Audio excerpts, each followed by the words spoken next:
Olá, queridos ouvintes, aqui é o professor Ângelo Góes e nós vamos continuar com o nosso terceiro podcast relacionado às questões que envolvem a geografia econômica, a partir de perguntas feitas pela nossa querida aluna Lara, aluna do segundo ano, segunda série do ensino médio, tá?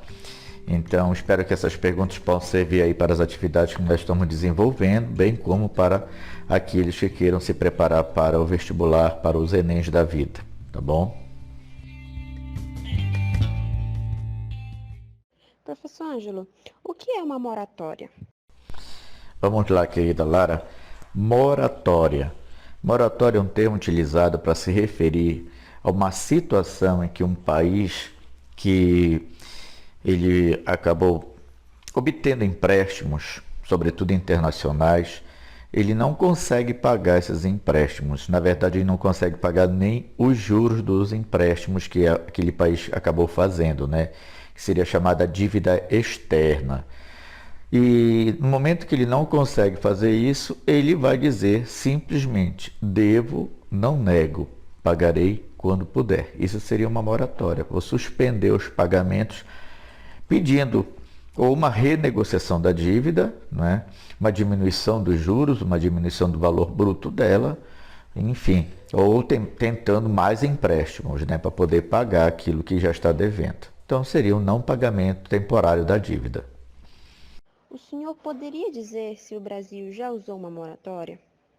E se sim, poderia explicar? Sim, infelizmente o Brasil já decretou sim moratória, seria ali no governo Sarney, na segunda metade da década de 1980. E outro país bem próximo da gente que já decretou moratória também é a Argentina, tá? Poderia dizer esses dois aqui relacionados ao Mercosul. Poderia explicar o que foi a conferência de Bretton Woods? A Conferência de Bretton Woods, como ela é conhecida, foi uma reunião que nós tivemos ainda no finalzinho da guerra, faltando um ano para terminar a Segunda Guerra Mundial. Essa conferência ocorreu lá no estado dos Estados Unidos de New Hampshire, tá? E nessa reunião nós tivemos 44 países reunidos na mesma para tentar tomar algumas atitudes econômicas de forma a se defender dos países do eixo, de forma a se defender ainda do final da guerra, né, das consequências da guerra, do pós-guerra. Chamo muita atenção para essa conferência, porque nesta conferência de Bretton Woods é que nós vamos ter aí o dólar passando como a ser uma espécie de moeda de paridade internacional, um lastro, o padrão ouro deixou de existir e passou a existir o padrão dólar. Em outras palavras, os Estados Unidos chamam para ser responsabilidade organizar a economia do mundo, no entanto, eles dizem, a partir de hoje, um país ele pode dizer que tem uma saúde econômica se ele tiver, não agora, muito ouro, como era antigamente, e sim muitos dólares guardados em seus cofres, tá bom? Então, os Estados Unidos tomando as rédeas, mais uma vez, da economia mundial, com essa conferência. Professor, o que seria o FMI? O senhor poderia explicar o que é o Banco Mundial? O FMI e o BID tiveram algum papel na geopolítica do mundo bipolar? Poderia explicar, por favor? Bem, o Fundo Monetário Internacional, a sigla FMI representa isso, né? Podemos dizer que foi uma instituição criada ainda ali na Conferência de Bretton Woods, que nós citamos ainda há pouco, em 1944, mas começa a funcionar 2 anos depois.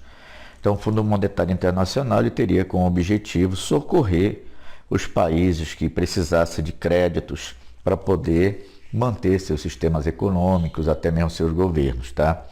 Então, o Fundo Monetário Internacional não deixou de ser também uma estratégia dos países capitalistas mais ricos, onde eles vão fazer com que os seus bancos montem essa instituição e, através desta instituição, vão emprestar dinheiro para os países capitalistas mais pobres, que seguissem seus ideais, o seu ideário político, econômico. A mesma coisa aconteceu também com o Banco Mundial. Esse mesmo sistema, os países desenvolvidos desenvolvidos vão pegar as suas instituições financeiras ali de maior prestígio, vão uni-las e a partir delas fazer empréstimos para os países que quisessem fazer uma reconstrução dentro dos moldes capitalistas. Então, tanto o FMI como o Banco Mundial são mecanismos capitalistas financeiros, ou financeiros capitalistas, melhor dizendo, que geravam uma ajuda, mas ao mesmo tempo que criavam uma dependência dos países capitalistas mais pobres em torno dessas potências hegemônicas capitalistas da época, a saber, os Estados Unidos, o Canadá, a Grã-Bretanha e depois o próprio Japão, a Alemanha, a França, tá certo? Seria isso aí. O Banco Mundial e o BIRD são a mesma coisa? Poderia explicar? Bem, inicialmente o Banco Mundial foi criado para financiar a reconstrução dos países após a Segunda Guerra Mundial, como já havia dito anteriormente. Tá? Originalmente, ele chamava-se Banco Internacional para Reconstrução e Desenvolvimento, cuja sigla é BIRD. Tá?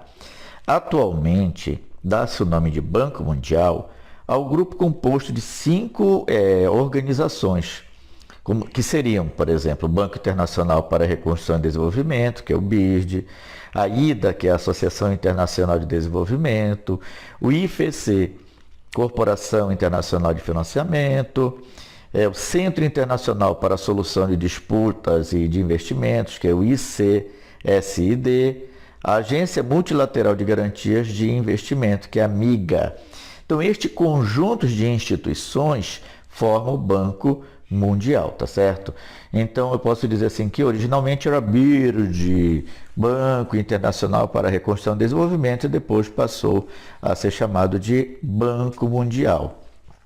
Ok? Então, seria esses 2 elementos aí, que às vezes as pessoas acabam utilizando de forma diferente, mas que acabou um saindo de dentro de outro, de uma certa forma.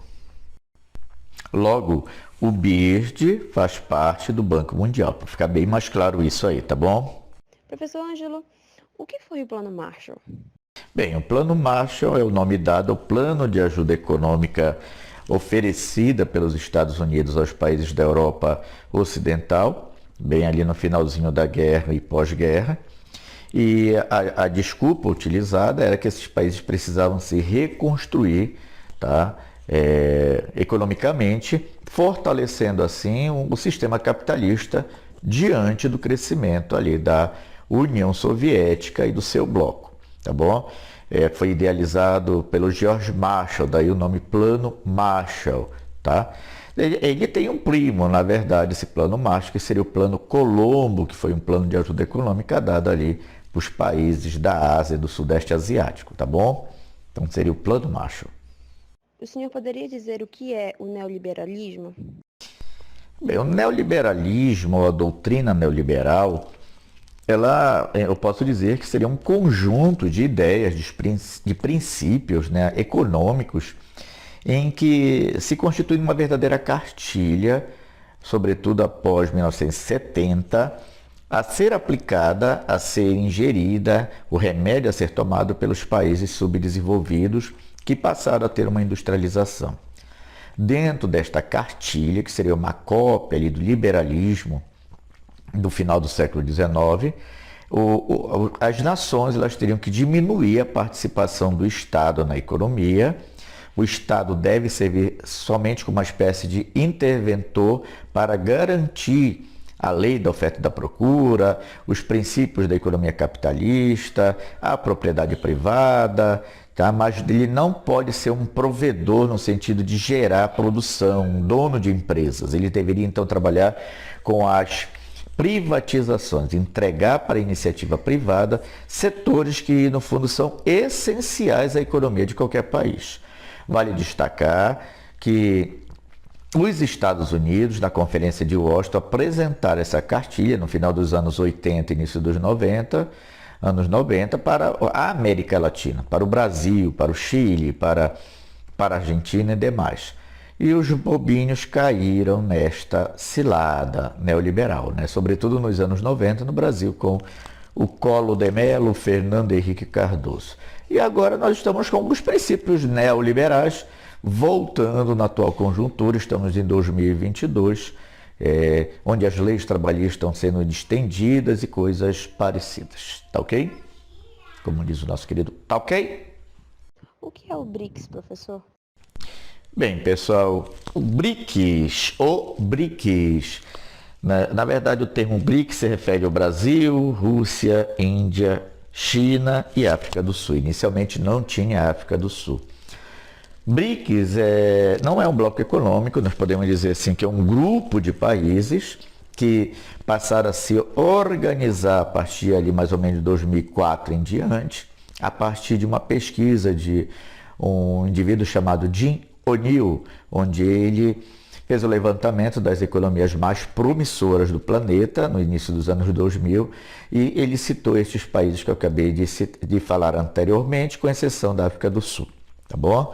Hoje o BRICS ele tem como principal país a China. A China ela está organizando de tal forma economicamente o grupo ao ponto dela promover a criação de um banco, o banco do BRICS. Não dá para dizer que é dos BRICS, né? É do BRICS. Onde esse banco ele teria a audácia, eu posso dizer assim, ou a estratégia de competir com o Fundo Monetário Internacional, que nós já vimos anteriormente, que é uma entidade que compõe vários bancos de vários países desenvolvidos e que empresta dinheiro para os países mais pobres ou economias que estão com dificuldades, tá? Então, o BRICS não é um bloco, mas é um conjunto de países do qual o Brasil faz parte. Lembrar disso aí.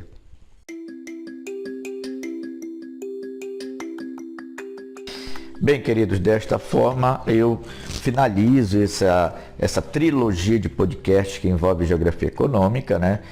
São frutos de perguntas da nossa querida aluna Lara, de uma atividade que foi desenvolvida em sala de aula e que vai se perpetuar. Ela vai continuar existindo, essa atividade, em outros momentos, quem sabe até em outros anos.